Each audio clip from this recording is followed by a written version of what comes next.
Sebuah cerita di Sungai Waikahingiru, Mbatakapidu, Sumba Timur. Cerita ini saya buat di Pulau Sumba ya guys. Eksotisme Pulau Sumba, Provinsi Nusa Tenggara Timur, dengan kekhasan topografi ya, dan struktur geografisnya, tak dipungkiri lagi bahwa Pulau Sumba merupakan pilihan ya bagi para pencinta alam untuk berkunjung, dan tidak hanya itu saja, bahkan banyak film-film yang dibuat dengan memilih Pulau Sumba sebagai lokasi syuting film tersebut. Well guys,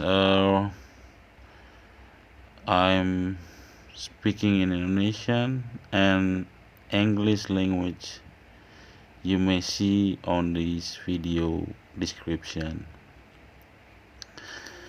Edisi kali ini guys, saya tidak membahas masalah keindahan alamnya, namun saya ingin mengetahui di mana letak air di pulau yang indah ini.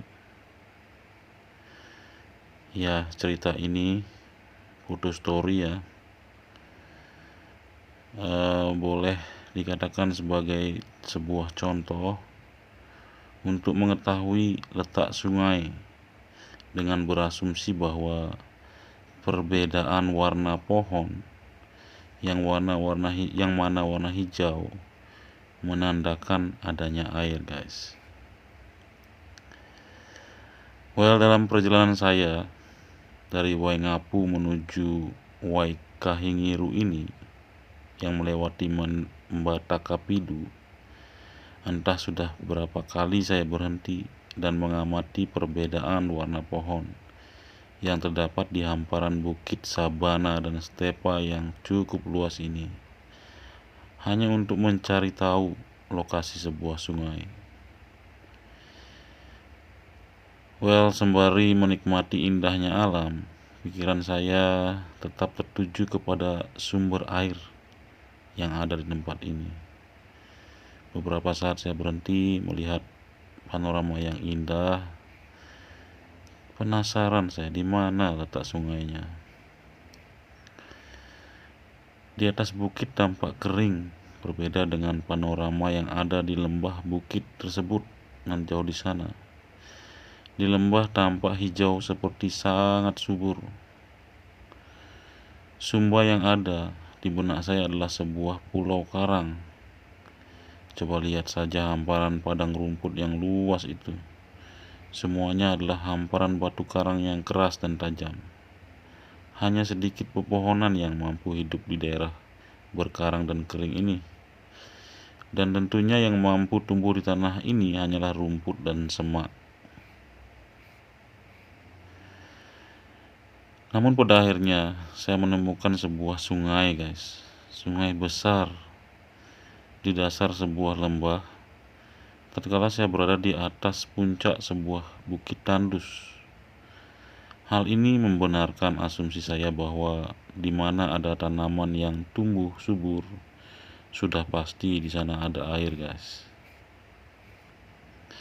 Saya bergegas menuruni bukit ini menuju ke lembah untuk melihat sebuah sungai yang tampak kecil dari kejauhan. Meski perjalanan yang sangat melelahkan, semangat saya tidak pudar guys untuk mendapatkan sungai ini. Ternyata ada sungai besar dengan airnya yang sangat jernih, seperti melihat sebuah kaca di sela-sela daun pepohonan yang sangat rindang guys. Pulau Sumba sebelumnya saya kenal dengan alamnya yang panas berupa padang rumput gersang, berbukit-bukit, dan cuaca yang panas terganti tatkala melihat aliran sungai yang besar ini, dan masih alami tentunya guys. Ingin rasanya berenang di sungai yang jernih ini, namun saya harus tetap waspada karena pada musim tertentu mungkin saja tempat ini rawan ya, seperti longsor, atau terdapat binatang buas seperti buaya atau ular besar yang tentunya juga membutuhkan air. Ya, namun menurut warga setempat, tempat ini aman dan tidak ada binatang buas tersebut. Memang ada cerita buaya ya di Pulau Sumba, di Sumba Timur. Cuman saya belum melihatnya secara langsung. Saya teringat sebuah artikel yang saya baca di Pos Kupang yang menyebutkan bahwa Laut Ronda 5 di Desa Kuta, Kecamatan Kanatang, Kabupaten Sumba Timur, sering muncul buaya, guys. Kejadian terakhir, buaya sempat merayap sampai pantai sehingga ditonton warga. Buaya naik sampai di pantai dan mungkin karena dilihat orang banyak, buaya tersebut lantas turun masuk ke air lagi. Hal ini sedikit membuat saya ragu untuk mendekati sungai, guys. Namun saya lebih yakin dengan keterangan warga setempat bahwa di sungai ini tidak ada buaya, dan saya terus melangkah mendekati sungai ini, namun dengan tetap waspada karena daerah ini baru pertama kali, guys, saya kunjungi. Ini bukan fata morgana, dan sungai ini adalah nyata, dan tentunya saya harus membuktikannya. Rasa panas dan harus memaksa rasa panas ini, guys, dan rasa haus terus memaksa saya tetap memutuskan untuk datang lebih dekat lagi ke sungai ini. Saya jumpai juga ada beberapa aliran sungai yang kecil, namun saya tidak mampu mencapai hulu sungai yang panjang ini. Entah mungkin lain waktu saya akan mendapatkannya.